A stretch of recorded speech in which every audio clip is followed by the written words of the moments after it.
Assalamu alaikum, kids. I'm Miss Zahra, And I'm Miss Sarah. Welcome to Adventures of Muslim Kids. the podcast where kids just like you take center stage and become the storytellers. Each story is packed with fun, wild moments, and sprinkled with lessons from the Quran, the Prophet, and his family, peace be upon them. Because being a Muslim kid can be your biggest superpower. Let's hand it over to your favorite adventurers to show you how. Salam! I'm Ahmed. And I'm Zainab. Get ready. Because the adventure starts now.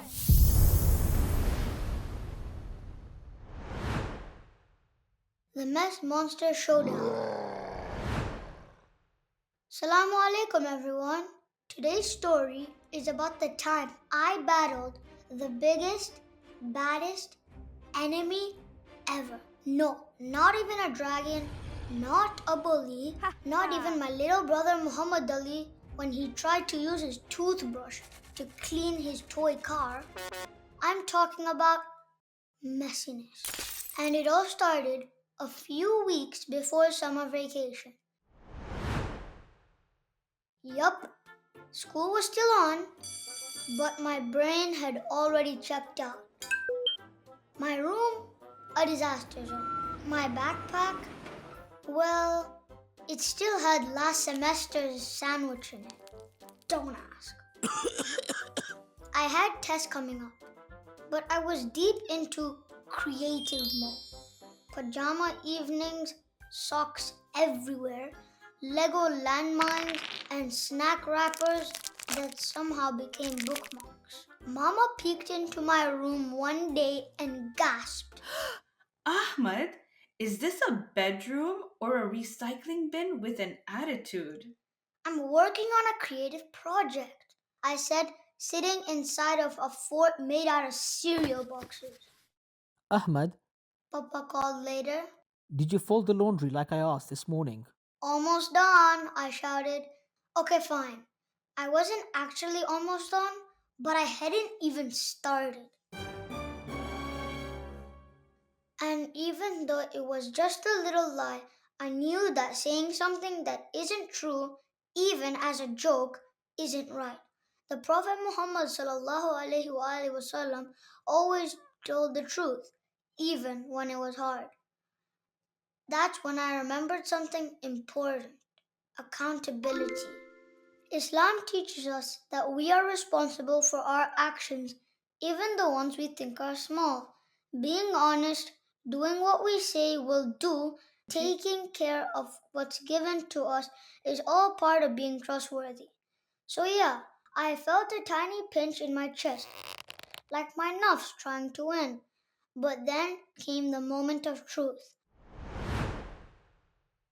The next morning, Papa looked at me from behind his tea mug and raised the uh-oh eyebrow. The one that means wisdom incoming. Ahmed, He said, you were supposed to be our superhero. What happened? I'm on a mission. Operation Maximum Mess. I said weakly. Mama crossed her arms. Ahmed, the laundry is still on the stairs, your socks are in the fridge, and I found a fork in the fish tank. Oops. Just when I thought things couldn't get better, they got worse. It started with a loud crack, followed by a scream, followed by water everywhere. Muhammad Ali decided to take his pirate ship toy on a real sea adventure. Inside the bathroom sink, he climbed up on the counter to get a better splash and accidentally knocked over Mama's favorite flower vase, the fancy glass one from her trip to Iran. Shards of glass sprinkled all over the floor like evil diamonds. Water soaked the bathroom mat, and Muhammad Ali, he stood frozen holding his toy ship like it was a steering wheel. I rushed in shouting, "Oh no, no, no, no!" Mama appeared next, her eyes wide. What happened here? Muhammad Ali burst into tears. Mama, I'm so sorry. I looked down at the mess. I knew I hadn't done it, but part of me just wanted to stay quiet. Let him take the fall. It wasn't my fault, right? Still, my chest felt tight. That little voice was back. Was I really gonna let my brother take all the blame? I should have been watching him, I said. I knew he was climbing up there. I didn't stop him. Mama sighed and picked up Muhammad Ali. It's not just about who did it. It's about working together, looking out for one another, and keeping our homes safe and clean. This mess, it didn't start today, Ahmed. It's been growing like a wild jungle. That's when Papa stepped into the hallway, drying his hands with a towel. He looked around, raised the infamous uh-oh eyebrow. Then came the big announcement. The pre-summer cleanup code. Tidy your room every morning, chores before screen time, salah on time, and Quran before breakfast. No! I collapsed into a pile of unfolded clothes. But Mama, school isn't even over yet. Can't I just relax inside my creative chaos? Ahmed, come on. Papa said. Even your room deserves respect. That's when the door swung open. Challenge alert! The mess monster might love chaos, but you can fight back. We've made a habit tracker to help you build strong, clean, and powerful daily habits, like keeping your space tidy, making wudu, or saying Bismillah. Download it for free from the link in our show notes or our Instagram bio at Adventures of Muslim Kids. Now, back to the show. Uncle Neil Nasser had arrived. He's Mama's cousin from the UK, a mindset coach, and the funniest uncle of all time. He wears socks with llamas on them, invents ninja cleaning moves, and somehow makes serious stuff sound cool. Oi, oi. He said, stepping carefully over an upside-down cereal bowl. Looks like the mess monster's taken over. I groaned. They made rules. My freedom is gone. Uncle Neil sat beside me, brushing some pencil shaves from a pillow. Ahmed, remember what we talked about during Ramadan about your nafs? I nodded. It's a part of me that just wants, basically what it wants, even if it's not good. Exactly. Your lower nafs says leave the mess and play all day. But your higher nafs wants better.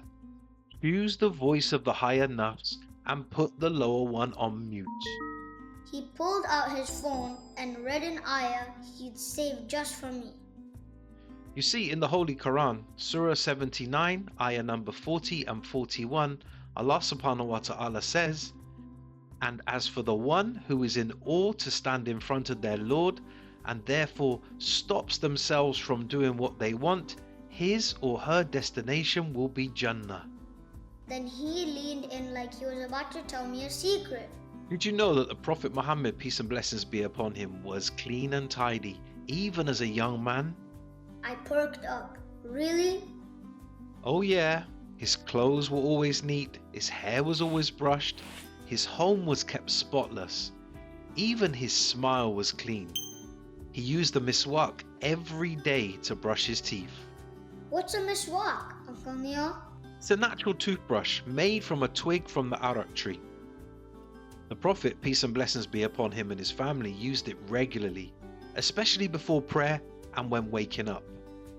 It keeps your mouth clean and it helps with your bad breath. Wow, so he really paid attention to stuff like that? Big time! There's actually a whole book called Sunnah and Nabi. It's a compilation of stories and hadith all about the Prophet's daily habits. How particular he was with cleanliness, the way he dressed, how he walked, how he cared for his body and his surroundings. He was truly mindful in everything that he did. Even before he became a prophet? I asked. Absolutely.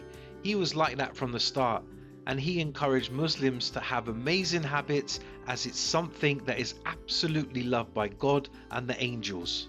When it came to using the miswak, there is a famous hadith where he said, "Clean your teeth because it's a part of cleanliness, and cleanliness is a part of Iman, faith, and faith leads a person to paradise." Can you imagine? Being clean helps you to get to Jannah, young warrior. Uncle Neil grinned. So when you clean up your mess, you're not just tidying, you're doing something beloved to Allah. You're following the Sunnah. That night, I stood at the door of my room. The mist monster was real. But I had something stronger, Sunnah power. I prayed Maghrib, I picked up my laundry, I even found a weird science sandwich that I threw away with gloves, without throwing up. Blech. The next morning, I actually did tidy my room. I folded my clothes, I watered Mama's plants, I even vacuumed the hallway, just because. Uncle Neil walked by and gave me a double thumbs up and said, You're following the Sunnah. Now, I have to admit, I still make messes. In fact, we all do. But I've learned to clean them up too. Because when my nafs says, just leave it, I remember that I'm accountable to Allah, to my parents, and to myself. And I whispered the ayah in my heart. The one who stops their soul from doing whatever it wants when it's wrong, I will have Jannah. Then I looked around at my now tidy room and said, not because Mama's watching, not even because Papa asked, but because I'm accountable to Allah and to myself. And that's a wrap for today's adventure. We hope that today's story inspired you to unlock your own Muslim kids' superpowers. And if you enjoyed today's episode, don't forget to grab your freebie. It's in the show notes and on our Instagram at Adventures of Muslim Kids. Oh, and if you love listening to this podcast, make sure to subscribe so you never miss an episode. We'll be back soon with another exciting adventure. Until next time, Assalamu alaikum wa rahmatullahi wa barakatuh.